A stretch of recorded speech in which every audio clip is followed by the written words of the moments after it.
Hey everybody, you're watching Call the Cornstar. Today we're going to be harvesting corn. We got ourselves a beautiful partly cloudy day. I am currently getting the combine fueled up. Then I need to check over all the fluids, get everything greased up. I'm waiting for Dad and Cooper to get out here, but in the meantime, I can be getting everything warmed up. Hello, corn. Need to grab the grease gun and do our morning greasing. It's really important for us every morning that we go to the areas that require a lot of grease and get those greased, because what grease does is prevent metal on metal friction. Metal on metal friction is bad because it causes stuff to wear out really quickly. I know a lot of people mentioned I should have an electric grease gun. We do have an electric grease gun, but it's kind of bigger and bulky and I don't like carrying it in the cab. I can hang this one under the stairs, so a couple pumps a day is not gonna hurt anything. Oh, that's where my GoPro went. Gotta put it up there. Water level. Why do I always struggle with putting the radiator cap back on? Oh, I got antifreeze on my hand again. Mom! Whoop, she's kicked off. We don't want to forget to put the diesel cap back on because, well, you don't really want your diesel tank getting full of a bunch of junk. Check the engine oil and we'll be good to go.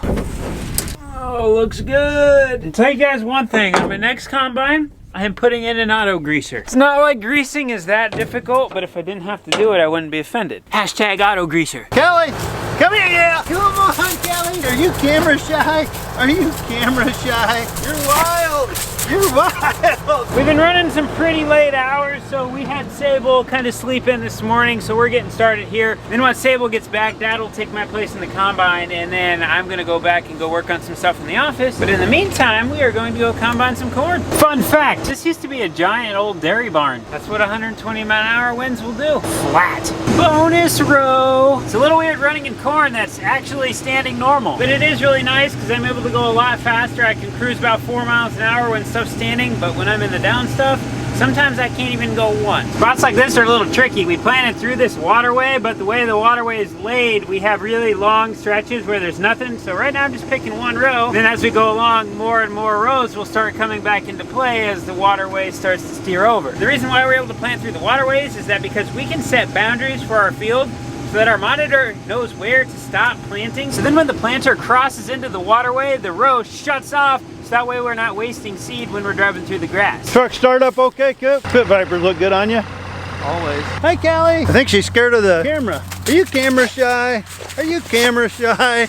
Oh, say hi to everybody. This is actually one of our neighbor's dogs, so she's always happy to see us when we come over. Filling up Sable's tractor for her, so when she gets out here, it'll be full of fuel. The 340, I have no clue what size the fuel tank is, but it seems like it goes days and days before we gotta fill it. It's on a quarter, so I thought I'd fill it. But so let's take a moment here to talk about this little fuel trailer here. We kind of like it. It's 990 gallons, and the neat thing is when we're out in the field like right now, you might have the combine to fill up, a couple tractors. I've been pulling it with our half-ton pickup. It's got a solar panel on it, which I really like.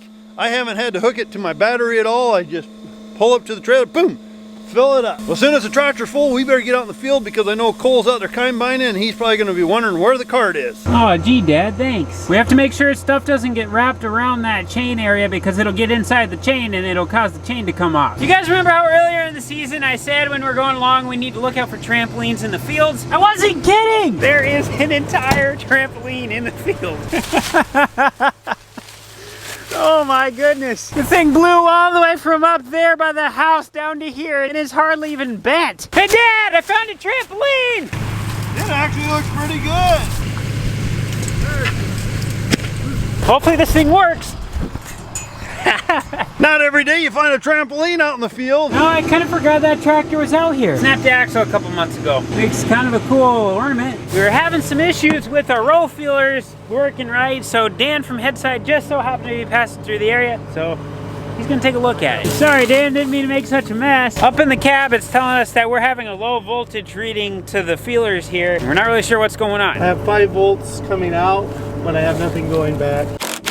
This sensor is not getting any voltage reading to it, so we're just taking the old one off and slapping a new one on. I guess we also have to replace the wire that runs up to the main unit box because we found a broken spot. One thing into another, right, Dan? Yes, sir. I just wanted to take a moment to thank Headsight for taking the time helping us get everything readjusted. We had some numbers we adjusted in the ag leader monitor. Just with a few little adjustments in the monitor made a big difference. Looks like the popcorn's coming over the kettle. Hello everyone, it's gonna show you how I unload the good old grain cart right here. I'm going to put tractor in a lower gear. I usually put it about 3 with a heavy load. I'm gonna flip this switch on right here.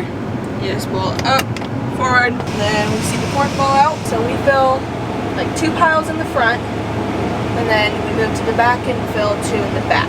And then we tell Cooper that the semi is full. I guess it's time to show you guys how the current drain system works. The first you pull in the driveway, and then you pull right over the pits here. These 2 augers here, they dump into the grain leg, which then goes up to the hopper bottom. From the hopper bottom, it goes up this yellow auger, which goes into the dryer. And right now we're not running the dryer because it's like 15% moisture, so we don't need to dry it. From the back of the dryer here, shoots out of this chute here and goes in this wagon, and then goes up to our cooling bin, where if we blow heat on it, we put it in there, we blow cold air on it for 6 hours or so. From the cooling bin, it comes out of this auger here that's stuck in the door, and it'll go off this auger into the big machine shed. So from the cooling bin that's outside, it goes up this red auger here, which pumps inside, and it builds up a pile, which I don't know if you can see it, there's a gray auger there. It builds up to that, and then it goes up top, makes a big pile, and then it'll plug this top auger, the first hole, and then it just keeps moving to each hole, and then it goes all the way down. We can get about 80,000 in here. We can get more if we fill it plumb full, but we leave a little bit of room so we can get equipment in, so that's why we do that. I'm gonna go out and ride with Dad here in a minute, but I need to check how full this bin is. Half full. It's loud! Hey, who did that? We want to be sure to keep our fingers out of there. We actually don't want to get anywhere near any of that with any part of our body, because that could be really dangerous. We're gonna hop in with Coop and get a ride out to the field so we can ride with Dad. Survived. I know I say a lot of stuff is really beautiful here in Iowa, but this particular farm in this particular spot has the best sunsets. Look at that. You got the windmills over there, and if you don't like those, you can look over there and you can see all the trees with a nice cell phone tower. And this farm also holds a lot of sentimental value to us. We had a really good family friend who owned this farm and the one across the road. And several years ago, he farmed, and then when he retired, he asked us if we wanted to farm it, and we were honored to do so. And so he would come out and help us from time to time during the busy seasons. And then unfortunately, a few years ago, he passed away. But before he passed away, he asked us if we would like to buy his farm. Before we bought it, he told us that he wanted it to go to someone who wasn't going to sell it, who was going to keep it in the family. And he told us that whenever we were on this farm, he just hoped that we would think of him. Bill's been passed away for a few years now, but every time we're on this farm, we at least bring up one story of Bill. We call this field our underdog field because on paper, this farm should not perform well, but it consistently raises high bushel corn. You know what? We might as well just run out to the combine. I got a nice little half-mile jog out there. I haven't ran in a couple years, so this could be a little rough. Oh yeah, we're about 400 meters in. Definitely feeling it. How did Lewis and Clark do this? I see the combine. I think I can walk now. Oh. Sounds like Sable's having issues with her auto steer. She can't get it to work on, so she called the tech guy who really doesn't know that much about tech. Sable, you broke it! I didn't break it this time. First things first, the button over here usually gets pressed. That is not pressed. Now let's check the status of our satellites. Looks like we're good. Have you set a guidance line? Oh, why are you looking away, Sable? Looks like we need to set a new guidance line. I haven't really got to run the grain cart a whole lot this fall. We're running auto steer through the ag leader monitor. So right now we're driving across the field. I am doing absolutely nothing. The auto steer in the ag leader monitors is called CartAce. And what's really cool about it is it tracks off the passes of the combine. So like when I go over to go dump on the semi, I can just hop on the exact same path every time and it'll just auto steer itself across the field. Since I'm charging Sable a $100 service charge for that, where should we go eat? Oh boy, I don't know, I'm thinking a steakhouse. Oh, I really thought you were gonna say Casey's Pizza. Oh geez, you got that thing full. Ah, I see you found the bonus road, Dad. Our goal for today was we wanted to get 60 acres done in this tangled up corn. We just turned over 60 acres. Ah, we're done for the night. We're gonna let the machines cool down and then we're gonna go home. But in the meantime, I'm going to start up Ford and get the engine warmed up because I don't want to get into a cold cab. I don't see anything broken on the corn head, do you? No. You guys heard it. Sable said nothing's broken, so we're good. But I can come over in the morning and get fueled up and stuff, and if you want to shoot for 9 or so, give you enough time to get a little rested. All right, we'll see you in the morning. Ah, nice warm truck. You guys heard it. We're calling it a night. Thanks for watching. Remember, if you enjoyed the video, don't forget to hit the thumbs up button. We'll see you in the next one.